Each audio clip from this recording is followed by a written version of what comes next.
And just so I'm clear, it's HiDO or HiDO? Everybody asks the same question. So HiDO, and HiDO stands for Health Information Data Outcomes, and it also means covered in Japanese. I HiDO. love it. Honestly, I was thinking maybe I should have waited until, asking that before I hit record, but No. not in You could there. edit away however such you need to do. Okay. Beautiful. Well, thank you so much, Charles, for joining me this evening. To kick things off, why don't you tell listeners a little bit about yourself and your background and how you came to start your company? So my name is Charles Gellman, and founding the company was actually not my intent. It was more of a happenstance. So, like a lot of other founders out there, it was not by design. It was because something impacted my life. I was actually misdiagnosed with a kidney stone that led me to a hospitalization with ruptured appendicitis. So I was in the ICU for a number of weeks, Oh my and gosh. that changed my career trajectory. I was following the path of my brother, who's an investment banker. And after this healthcare space scare, that is when I went to a completely different direction.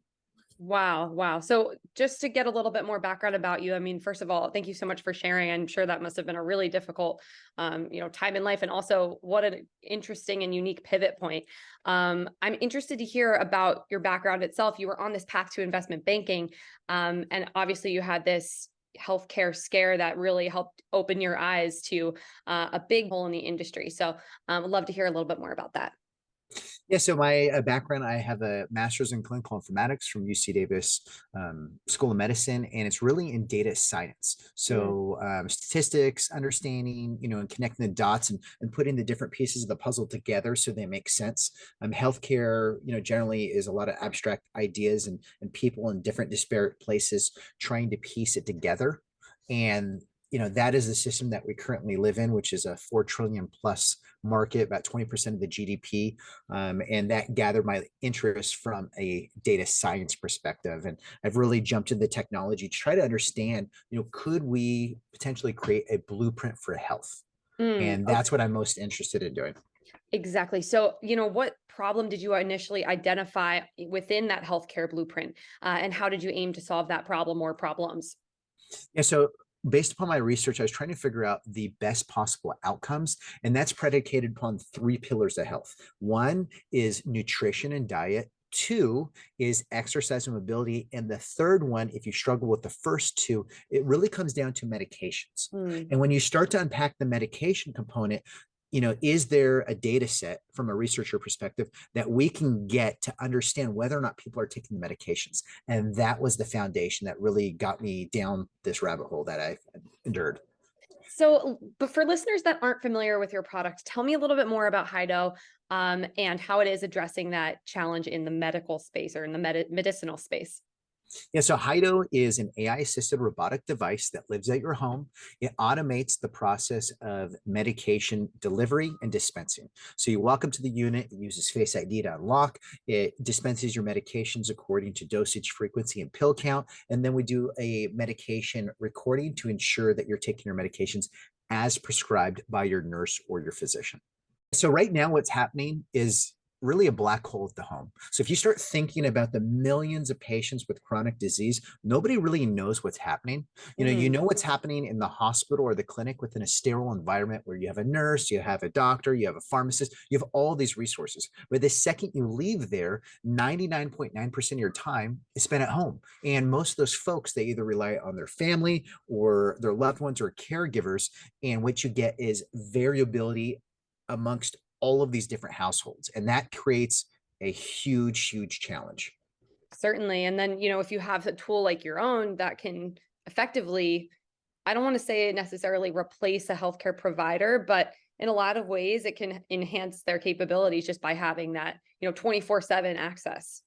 Also, it's like, we have a significant shortage of labor and Mm. access to providers. So if you even think about it, even if we even had those many people to even monitor, it's cost prohibitive. So for a fraction of the cost, we can have at-home monitoring that elicits good behaviors to keep people out of the hospital or out of the ER because they're finally able to care for themselves without additional folks caring for them. Mm. So tell me a little bit more because I'm curious about what stage exactly that you're in. Do you have any success stories with any existing patients? Yeah, so we've gone live with the Medicare Advantage plan out of Northern California. It's a heart failure population. And what we thought was possible, we blew it out of the park. So when I start, naming the stats, your audience might be like, oh my gosh, that's, monumental. But we had an 80% decrease in hospitalizations and a 67% decrease in the cost of care for these patients. So just Wow. think about that. So that spells of two different things. One, maybe patients are struggling more than we initially anticipated, or two, the problem is that big that people are overdosing, underdosing, mismatching medications, not taking them. We really just didn't have any idea prior to the intervention of the AI assisted robotic at the house. Wow. Yeah. And again, you're saving patients costs, I guess, from that perspective of, say, maybe you don't need in-home health aid. But then the longer term ramifications of, being on top of your medication, are much broader than maybe we initially thought. So that's really, really interesting, because I hadn't thought about hospitalization prevention as a result of using your product. Yeah, a lot of people struggle in a number of ways. After you come out of the hospital or the clinic, you may have had a stroke, or maybe somebody has, another different chronic disease, and now they're dependent solely on their loved one. And that's challenging for a lot of folks. So if you can smooth out that process, the Mm. recovery time can speed up. And they also get that feeling of independence and freedom, because they can care for themselves without having to be dependent on others. And there's 40 million caregivers in the United States right now. Just think of how much of an impact it'll have on their burden and their relief by having a technology that can simply do the basics to help support their health. I love that. Yeah, certainly. And yeah, our healthcare system is overburdened as it is. So if this can, again, alleviate some of that, it's certainly valuable to not only users themselves, but the healthcare providers. So I guess in terms of patents, IP, do you need FDA approval? Tell me about, the actual rollout of a product like yours. Yeah, so it is exceptionally complicated Yes. architecture and design. So we do have IP patents that have been approved for the system design and architecture, and we have unique transmission within our pill caps. There's an RFID sensor on each one that knows medication dosage and frequency and pill count. So when a user puts the cap inside the device, it auto recognizes all that information for them. So there is unique patents to this.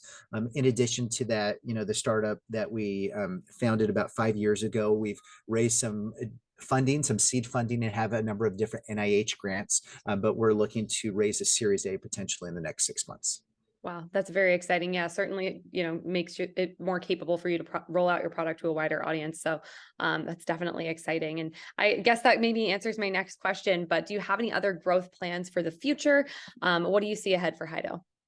Yeah, so we've been doing some research with Rush University Medical Center. It's NIH funded dementia research. And this was something that we never thought would be possible. But so far, the research has gone so well, could have a lasting impact on people that have memory issues and cognitive impairment in the aging population that continues to expand. So to let the cat out of the bag a little early, is patients with dementia are able to use this device unassisted without a caregiver.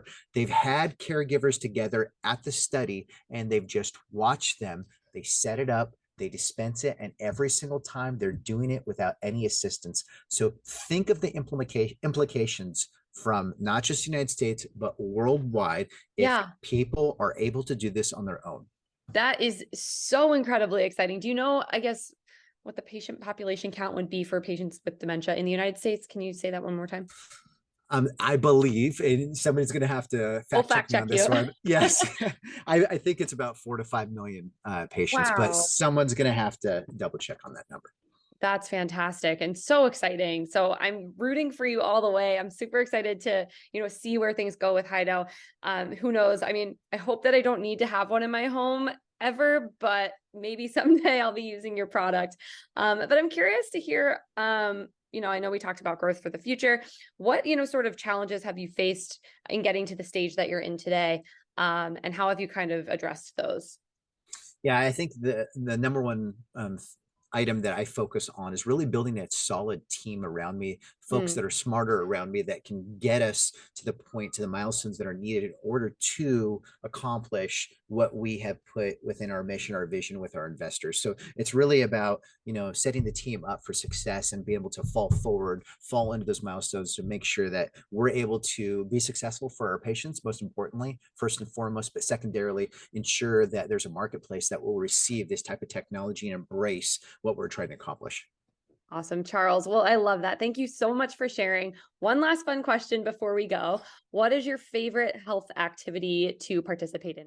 Because of time and because I like to, think and speak, I usually actually go for walks every single night where Oh, I'm just love that. walking around and then I get a lot of the ideas through my head, during the day, and I can sort them out by the time I finish my walk. So I go on walks on a frequent basis. Oh, that's great. Yeah, that's definitely a great way to slow down a little bit. I myself love yoga. That's my way of coping and just getting my mind to settle down a little bit, but that's awesome to hear.